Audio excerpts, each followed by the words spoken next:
ಶ್ರೀ ಗುರು ಬಸವಲಿಂಗಾಯ ನಮಃ. ವಿಶ್ವಗುರು ಜಗಜ್ಯೋತಿ ಕ್ರಾಂತಿಯೋಗಿ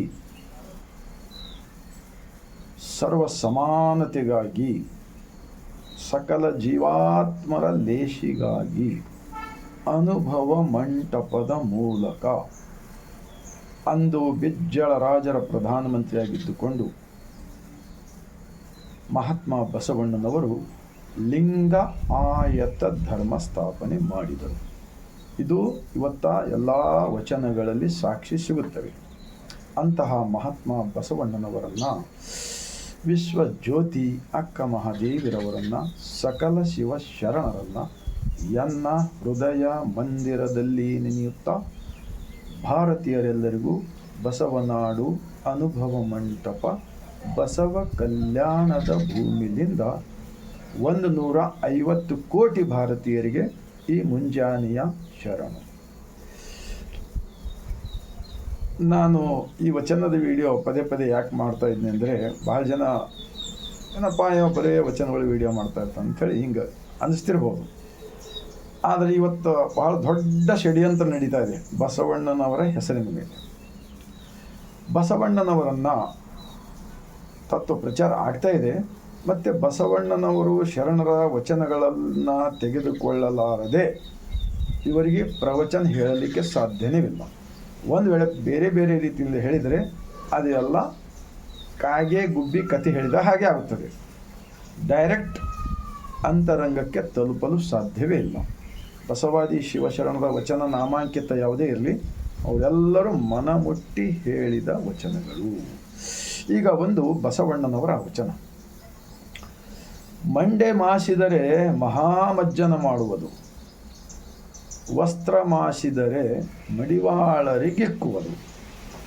ಈ ಮನದ ಮೈಲಿಗೆ ತೊಳೆದುಕೊಳ್ಳಬೇಕಾದರೆ ನಮ್ಮ ಕೂಡಲ ಸಂಗನ ಶರಣರ ವಚನಗಳ ಅನುಭವ ಮಾಡುವುದು. ಇವತ್ತ ಇದು ವಚನ ಬಹಳ ಇಂಪಾರ್ಟೆಂಟ್ ಇದೆ. ನಾವು ಬಡವರಿದ್ದೇವೆ ಅಂತ ತಿಳ್ಕೊಳ್ಳಿ, ನಮ್ಮ ಹತ್ತಿರ ದುಡ್ಡಿಲ್ಲ. ನಾವು ಪ್ರಯಾಗರಾಜದಲ್ಲಿ ಹೋಗಿ ನೀರಿನಲ್ಲಿ ಮುಳುಗಿದರೆ ಪಾಪ ಪರಿಹಾರ ಆಗ್ತದೆ ಅಂತ ಹೇಳಿದ್ರಲ್ಲ, ಯಾರು ಹೇಳ್ತಾ ಇದ್ದಾರೆ? ಅವರೇ ಬಸವಣ್ಣನವರ ತತ್ವವನ್ನು ಪ್ರಚಾರ ಮಾಡಲಿಕ್ಕೆ ಮುಂದಾಗಿದ್ದಾರೆ. ಒಂದು ವೇಳೆ ಅಷ್ಟು ದೂರ ಬಸವ ಕಲ್ಯಾಣದಿಂದ ನಮಗೆ ಹೋಗಿ ಬರಬೇಕಾಗಿದೆ ಅಂತ ತಿಳ್ಕೊಳ್ಳಿ, ಒಂದು 20,000 ರೂಪಾಯಿ ಬೇಕು. ಆ 20,000 ನಾವು ಎಲ್ಲಿಂದ ತರಬೇಕು?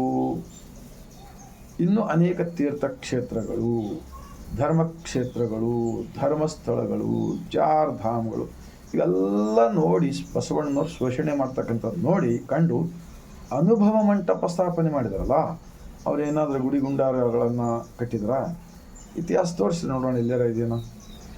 ಅವು ವಚನಗಳ ನಾಮಾಂಕಿತ ಹಿಂದೆ ಅವರು ಇವಾಗ ನನ್ನ ಮನೆ ಅಡ್ರೆಸರು ಗುಂಗೆ ಇದೆ. ನಮ್ಮ ಅದೇ ಗುಂಗೆನ ಅಡ್ರೆಸ್ ಮೇಲೆ ನನ್ನ ತಂದೆ ತಾಯಿಗಳು ಕೂಡ ಇದ್ದರು. ಅವರು ಮೂಢ ಆಚರಣೆಗಳನ್ನು ಮಾಡ್ತಾಯಿದ್ದರು. ಅವ್ರದ್ದು ನೋಡಿ ನಾವು ಕೂಡ ಮಾಡಿದ್ದೀವಿ. ಈಗ ನಾವು ಅದನ್ನು ಬಿಟ್ಕೊಟ್ಟಿದ್ದೀವಿ. ಆದರೆ ನನ್ನ ಮನೆ ಅಡ್ರೆಸ್ ಚೇಂಜ್ ಮಾಡೋದು ಬರ್ತದಾ? ನಾನು ಗುಂಗೆನೇ ಇದ್ದೀನಿ, ಅದರ ಆಚರಣೆ ಬದಲಾವಣೆ ಆಗಿವೆಯಲ್ಲ, ಸರಳ ಜೀವನಕ್ಕೆ ಬಂದಿದ್ದೇವಲ್ಲ. ಹಾಗೆ ಈಗೇನು ಜನರಿಗೆ ಮರಳು ಮಾಡ್ತಕ್ಕಂಥದ್ದೇನು ಮಾಡ್ತಾ ಇದ್ದಲ್ಲ, ಆ ಹಿಂದಿನ ದೇವರುಗಳನ್ನು ನೆನೆಸ್ಕೊಂಡು ಮಾಡಿದರೆ ಶರಣರು, ಇವೆಲ್ಲ ಜನರಿಗೆ ಮರಳು ಮಾಡ್ತಕ್ಕಂಥದ್ದು ಬಿಡಬೇಕಂಥೇಳಿ ನಾವು ಪದೇ ಪದೇ ವಚನ ವಿಡಿಯೋ ಮಾಡ್ತಾಯಿರ್ತೀವಿ. ಆದ್ದರಿಂದ ಈಗ ಇವರು ಯಾರೇ ಬಸವಣ್ಣನವ್ರ ತತ್ವ ಪ್ರಚಾರ ಮಾಡಲಿ, ಅಲ್ಲಮ್ಮ ಪ್ರಭುರವರು ಬಸವಣ್ಣನವರನ್ನು ಧರ್ಮಗುರು ಅಂತ ಒಪ್ಪಿಕೊಂಡ್ರ ಇಲ್ಲ ಹೇಳಿ ನೋಡೋಣ. ಅವ್ರ ವಚನಗಳಿವೆ, ಎಷ್ಟೋ ವಚನಗಳಿವೆ. ಬ ಎಂಬಲ್ಲಿ ಎನ್ನ ಭವಹರಿಯಿತ್ತು, ಸ ಎಂಬಲ್ಲಿ ಸರ್ವಜ್ಞಾನಿಯಾದೇನು, ವ ಎಂದು ವಚಿಸುವಡೆ ವಸ್ತು ಚೈತನ್ಯಾತ್ಮಕನಾದೇನು. ಈ ಥರ ಅಲ್ಲಮ್ಮ ಪ್ರಭುರವರು ಹೇಳಿದ್ದಾರೆ. ಮಡಿವಾಳ ಮಾಚಾರ್ಯವರು ಏನು ಹೇಳಿದ್ದಾರೆ? ಎತ್ತೆತ್ತ ನೋಡಿದರೆ ಅತ್ತೆತ್ತ ಬಸವನೆಂಬ ಬಳ್ಳಿ, ಎತ್ತಿ ನೋಡಿದರೆ ಲಿಂಗವೆಂಬ ಗೊಂಚಲು. ಈ ಥರ ಹೇಳಿ ಆಯತ ಸ್ವಾಯತ ಸನ್ನಿಹಿತ ಬಸವಣ್ಣನಿಂದ, ಗುರು ಲಿಂಗ ಜಂಗಮ ಬಸವಣ್ಣನಿಂದ, ಅತ್ತ ಬಲ್ಲಡೆ ನೀವು ಹೇಳಿರೋ ಇತ್ತ ಬಲ್ಲಡೆ ನೀವು ಕೇಳಿರೋ, ಬಸವ ಬಸವ ಎಂದು ಮಜ್ಜನಕ್ಕೆ ಎರೆಯದವನ ಭಕ್ತಿ ಶೂನ್ಯ ಕಾಣ ಕಲಿದೇವರದೆ. ಇದು ಹೇಗೆ ಮಾಡ್ತೀರಿ? ಈ ವಚನಗಳನ್ನು ವೇದಿಕೆಯ ಮೇಲೆ ಕುಳಿತವರು ಜ್ಞಾನ ಕೊಡ್ತಕ್ಕಂಥವ್ರು ಎಲ್ಲರಲ್ಲಿ ನಾನು ವಿನಂತಿ ಮಾಡ್ಕೊಳ್ತಾ ಇದ್ದೀನಿ. ಸಮಾಜದ ಬಗ್ಗೆ ಒಂದು ವೇಳೆ ಸತ್ಯ ತಿಳಿಸ್ಬೇಕೇ ಆಗಿತ್ತೇ ಆದರೆ ಅವರೆಲ್ಲರೂ ಸರಳ ಜೀವನಕ್ಕೆ ಬರಬೇಕೇ ಆಗಿದ್ದರೆ ಅವ್ರ ದುಡ್ಡು ದೇವರು ದಿಂಡರು ಧರ್ಮ ಮೂಢ ಅದು ಇದು ಹೆಸರು ಮೇಲೆ ಹಾಳು ಮಾಡೋದಕ್ಕೆ ಬಿಡಬೇಡ್ದು ಅಂಥೇಳಿ ನಿಮ್ಮ ಹೃದಯದಲ್ಲಿ ಒಂದು ವೇಳೆ ಹೃದಯ ಇದ್ದರೆ ಆ ವೇದಿಕೆಯ ಮೇಲೆ ಬಸವಣ್ಣ ಇನ್ನೊಂದು ವಚನ ಇದೆ. ಕಲ್ಲ ದೇವರು ದೇವರಲ್ಲ, ಮಣ್ಣು ದೇವರು ದೇವರಲ್ಲ, ಮರ ದೇವರು ದೇವರಲ್ಲ, ಪಂಚಲೋಹಗಳಿಂದ ಮಾಡಿದ ದೇವರುಗಳು ದೇವರಲ್ಲ, ಶ್ವೇತ ಬಂದ ರಾಮೇಶ್ವರ ಗೋಕರ್ಣ ಕಾಶಿ ಕೇದಾರ ಮೊದಲಾದವುಗಳೆಲ್ಲಗಳಲ್ಲಿ ಸೃಷ್ಟಿಸಿದ ದೇವರುಗಳು ದೇವರಲ್ಲ. ತನ್ನ ತಾನು ಅರಿತು ತಾನು ಯಾರು ಎಂದು ತಿಳಿದರೆ ತಾನೇ ದೇವನೋಡ ಅಪ್ರಮಾಣ ಕೂಡಲ ಸಂಗಮ. ಯಾಕೆ ಕೊಟ್ಟಿದ್ದಾರೆ ಇದು ಇಷ್ಟಲಿಂಗ? ಯಾಕೆ ಕೊಟ್ಟಿದ್ದಾರೆ? ಈಗ ಲಗ್ನ ಆಗ್ತದೆ, ಗಂಡ ಹೆಂಡತಿ ಕೊರಳಲ್ಲಿ ಮಂಗಲಸೂತ್ರ ಕಟ್ತಾನೆ. ಆ ನಂತರ ಆ ಗಂಡನಿಗೆ ಹೆಂಡತಿ ಒಬ್ಬನೇ ಇರಬೇಕಾಗುತ್ತದೆ, ಹೆಂಡತಿಗೆ ಗಂಡನೊಬ್ಬನೇ. ಅದು ಕೂಡ ಬರೆದಿದ್ದಾರೆ ವಚನಗಳಲ್ಲಿ. HIV ರೋಗ ಬರುತ್ತೆ ಅಂತೇಳಿ ಬರೆದು ಬಂದು ಹೋಗಿಲ್ಲ ಆ ರೋಗ. ಅವೆಲ್ಲ ತಡೆಗಟ್ಟಬೇಕಾಗಿತ್ತಲ್ಲ ಇಂಥ ವಚನಗಳು ಹೇಳಿ. ಕಿವಿ ಮೂಗ ಕೊಯ್ಯುವನು ಹಲವು ದೈವಗಳ ಎಂಜಲು, ಇಂಥವೆಲ್ಲ ಅನೇಕ. ಈಗ ಏನೋ ಒಂದು ದೊಡ್ಡ ಕುತಂತ್ರ ನಡೀತಕ್ಕಂಥದ್ದು ಕಂಡು ಬರ್ತಾ ಇದೆ. ಇವತ್ತು ದೇಶದಲ್ಲಿ ಸರ್ಕಾರವಿದೆ, ಕಾನೂನಿದೆ, ಎಲ್ಲ ಸಿಸ್ಟಮ್ ಇದೆ, ಸಂವಿಧಾನವಿದೆ. ಆದ್ದರಿಂದ ಬೇರೆ ಒಂದು ಕುತಂತ್ರ ಹಾದಿ ಬಿಟ್ಟು ಓಪನ್ ಹಾರ್ಟ್, ಹೃದಯ ಬಿಚ್ಚಿ ಬಸವಣ್ಣನವರನ್ನು ಧರ್ಮಗುರು ಅಂಥೇಳಿ ಎಲ್ಲರಿಗೂ ಹೇಳ್ತಾ ಇಲ್ಲ ನಾನು. ಯಾರು ಮುಖಂಡರಿದ್ರಿ, ರಾಜಕೀಯ ಮುಖಂಡರು, ಧರ್ಮದ ಮುಖಂಡರು, ನೀವೆಲ್ಲರೂ ಮೊದಲು ಈ ಬಸವಣ್ಣನವರು ಸ್ಥಾಪಿಸಿದ ಅನುಭವ ಮಂಟಪದ ಲಿಂಗಾಯತ ಧರ್ಮದ ಬಗ್ಗೆ ಸಮಾಜದಲ್ಲಿ ಒಳ್ಳೆಯದ ವಾತಾವರಣ ನಿರ್ಮಾಣ ಮಾಡಬೇಕೆಂಬ ಒಂದು ಮನದಲ್ಲಿ ಕಳಕಳಿ ಇದ್ದಿದ್ದೆ. ಆದರೆ ನಮ್ಮ ಬಸವಣ್ಣನವರು ಸ್ಥಾಪಿಸಿದ ಧರ್ಮ ಸನ್ಯಾಸಿ ಧರ್ಮ ಅಂತೂ ಅಲ್ಲವೇ ಅಲ್ಲ. ಸಂಸಾರಿಕದಲ್ಲಿದ್ದುಕೊಂಡೇ ಅವರೆಲ್ಲರೂ ವಚನಗಳನ್ನು ಬರೆದಿದ್ದಾರೆ. ದನ ಕಾಯೋರು, ಕುರಿ ಕಾಯೋರು, ಕಂಬಾರು, ಕುಂಬಾರು, ಹೂಗಾರು, ಬಡಿಗರು, ಎಲ್ಲ ಕಾಯಕ ಯೋಗಿಗಳು. ಇದನ್ನು ತಾವೆಲ್ಲರೂ ಮಾಡಿದರೆ ಮಾತ್ರ ನಿಮಗೆ ಜನ ನಂಬುತ್ತಾರೆ. ಇದು ಒಂದು ಕಳಕಳಿ ವಿನಂತಿ. ಯಾಕೆಂದರೆ ಬಹಳಷ್ಟು ಜನ ಮುಗ್ಧ ಬಡವರು ಪಾಪ. ಅಂಬಿಗರ ಚೌಡ ಹೇಳಿದಂತೆ ಪರಿಸ್ಥಿತಿ ಕೆಟ್ಟದಿದೆ ದೇಶದಲ್ಲಿ.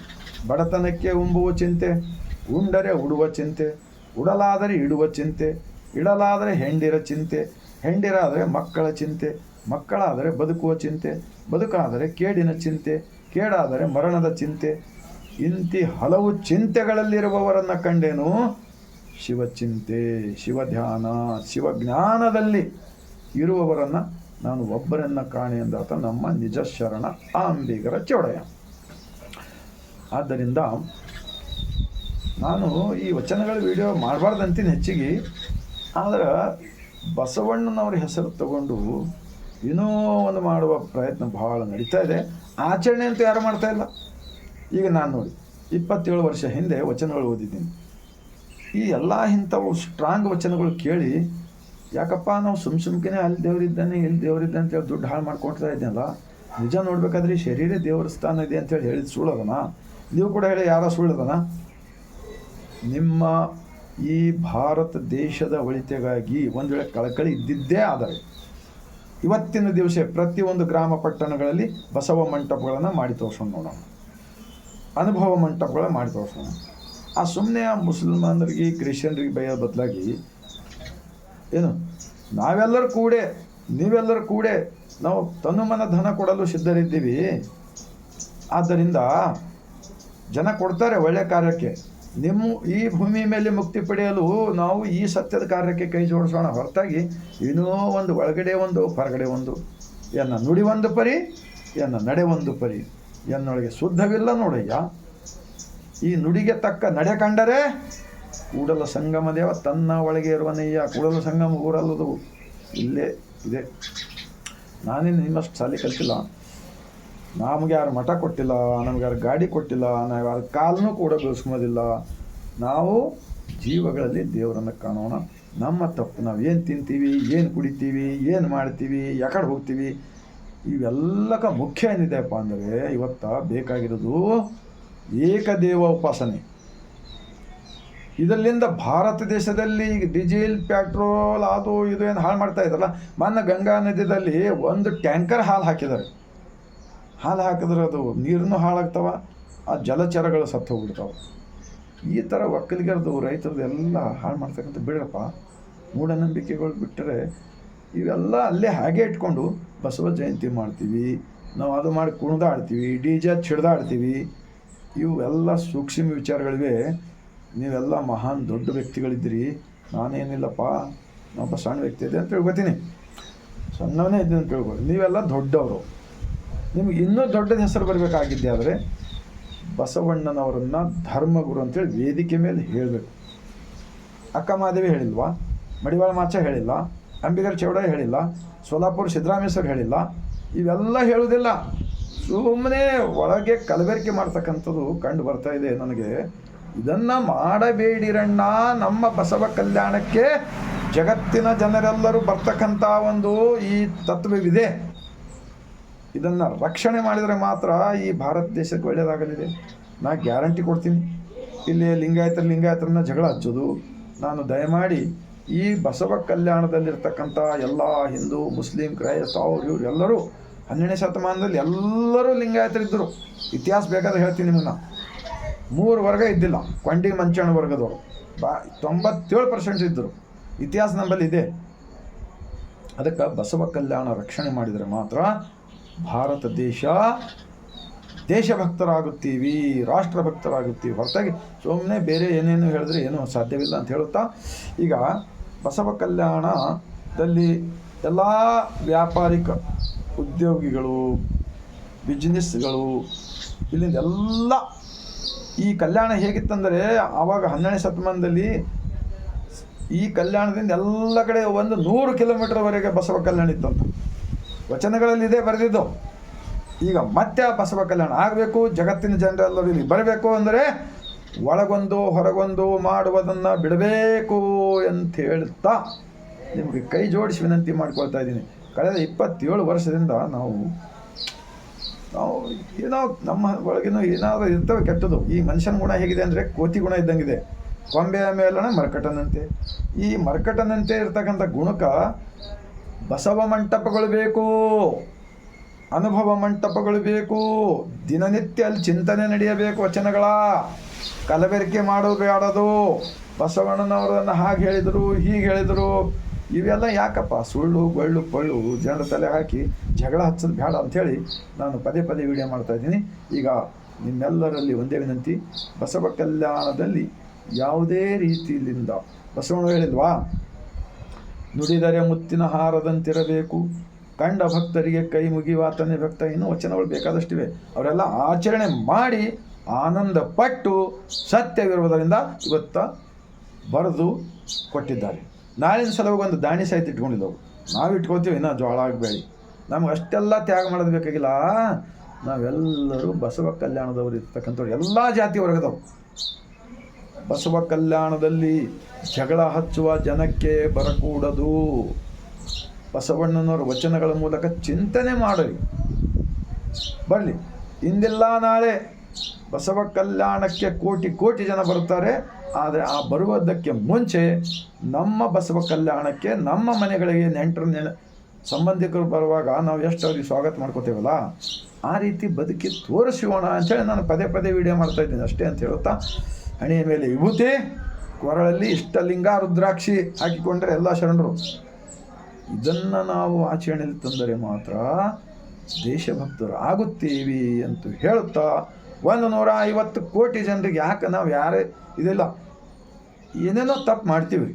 27 ವರ್ಷಗಳ ಹಿಂದೆ ನಾವು ಕೂಡ ಮಾಡಿದ್ದೀವಿ, ಇಲ್ಲ ಅಂತಲ್ಲ. ವಚನಗಳನ್ನ ಓದಿರಿ. ಈ ವಿಡಿಯೋ ಸತ್ಯ ಇದ್ದರೆ ಒಪ್ಕೊಡ್ರಿ, ಅಸತ್ಯ ಇದ್ದರೆ ಬಿಟ್ಕೊಡ್ರಿ, ಬೇಡ ಅಂತಲ್ಲ. ಎಲ್ಲರೂ ನಮ್ಮಂತೆ ಆಗಬೇಕು, ಎಲ್ಲರಂತೆ ನಾನಾಗಬೇಕಂತೂ ಇಲ್ಲ.